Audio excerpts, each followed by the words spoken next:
KK Virat urology maternity and general medicine super speciality hospital, civil hospital road, doctor వీధి, Karimnagar. Welcome SVR Telugu news. Breaking news చూస్తున్నారు. మల్యాల మండల కేంద్రంలో దారుణం చోటు చేసుకుంది. ప్రేమించి వివాహం చేసుకున్న అబ్బాయిపై అమ్మాయి కుటుంబ సభ్యులు కర్రలతో దాడి. అమ్మాయిని లాక్కెళ్లిన కుటుంబ సభ్యులు. జగిత్యాల జిల్లా మల్యాల మండల కేంద్రంలో నల్ల ముత్తుకుమార్ గౌడ్ అనే మేజర్ అబ్బాయి, గుంటూరు జిల్లా మాచర్ల గ్రామానికి చెందిన సోముల మాధవి అనే మేజర్ అమ్మాయిని ఇద్దరు గత కొంతకాలంగా ప్రేమించుకొని ఇష్టానుసారం కొండగట్టులో గత వారం రోజుల క్రితం వివాహం చేసుకున్నారు. తదనంతరం అమ్మాయి కుటుంబ సభ్యులు ఫిర్యాదు మేరకు మల్యాల పోలీస్ స్టేషన్లో ఇరువురు వర్గాలను పిలిపించగా అమ్మాయి తన ఇష్టపూర్వకంగా పెళ్లి చేసుకున్నా అని చెప్పడంతో కౌన్సిలింగ్ ఇచ్చి పంపించారు.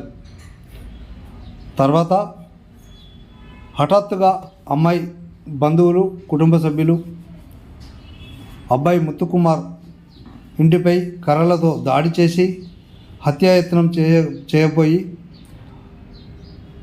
అమ్మాయిని బలవంతంగా లాక్కొని కారులో తీసుకెళ్లారు. ఈ సంఘటనపై పోలీసులకు బాధిత కుటుంబ సభ్యులు ఫిర్యాదు చేయగా కేసు నమోదు చేసుకొని పోలీసులు దర్యాప్తు చేస్తున్నారు.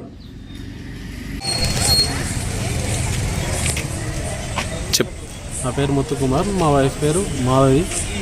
16వ తారీఖు రోజు మేము లవ్ మ్యారేజ్ చేసుకున్నాం గుళ్ళో. వాళ్ళ ఇంట్లో వాళ్ళు ఇవాళ వచ్చి నన్ను, మా నాన్నని, మా అమ్మని కొట్టి, ఆ అమ్మాయిని కూడా కొట్టి బలవంతంగా తీసుకువెళ్ళి కార్లో పడేశారు. దెబ్బలు తాకినాయి, చేతులు ఇవన్నీ పనిచేస్తాడు.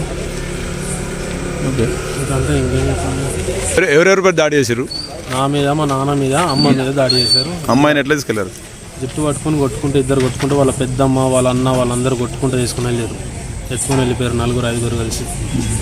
ఇంటి మీదకి 10-15 మంది దాకా దాడి చేశారు. వచ్చి పూర్వంగానే పెళ్లి చేసుకున్నాం. తర్వాత వాళ్ళ ఇంట్లో వచ్చి మమ్మల్ని చంపేస్తారు, నరికేస్తా అని చెప్పేసి బెదిరించి ఆ అమ్మాయిని పట్టుకొని వెళ్ళిపోయారు. అమ్మాయిని 4 వచ్చి వాళ్ళు ఇద్దరు చేతులు ఇద్దరు పట్టుకొని వాళ్ళ పెద్దమ్మ కొట్టుకుంటూ ఇంటికి తీసుకుని కార్లో తీసుకొని వెళ్ళిపోయారు.